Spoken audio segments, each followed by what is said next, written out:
कोटियार गोटे भौणी कहूला प्रथम 5,000 रे मु गोटे छेली किनी द्वितीय रे आउ गोटे छेली किनी तृतीय किस्ती को अपेक्षा करिछि छेली बाछिकी रखिछि आज मिलिबो माने मु काली किनिबी ये होछि महिलांक पई योजना। भूल कले प्रभा चोपा दुईटी किस्ती जाए दुईटी छेली आने पर तृतीय किस्ती से महिला गोटे देशी बुदा आने दरकार था जहाद्वारा कि छेली जल्दी वंशवृद्धि घटी से लखपति दीदी कोटिपति दीदी हो पारे। आपणकर अपेक्षार अंत हबो आपणक अकाउंट को मुख्यमंत्री भाषा रे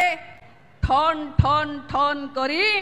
5,000 कोटी टंका जीव आपणक अकाउंट को मुख्यमंत्री भाषा रे ठन ठन करी अपा पूरा यशस्वी प्रधानमंत्री मोदी को कहवा शैली को छड़े आनी ठन ठन ठन करी 5,000 कोटी टंका जीव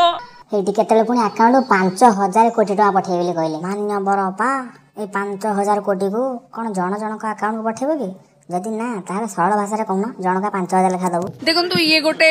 अनोखा कार्यक्रम आम विभाग थिलो कि डिजिटाली सुभद्रा भौणी माने विभिन्न जिले में बसबे और सहित इंटराक्शन हबो आपण माने भी उपस्थित रे सुनिले कि 5,000 केवंती तांको जीवन रे परिवर्तन रो बाटो आनीची से माने निज पई निजे स्वप्न देखि पारुचंती। नहीं सतरे आम एरिया लोकंक एते परिवर्तन हो जाए 5,000 टका नहीं से निज पई एते स्वप्न देखुचंती।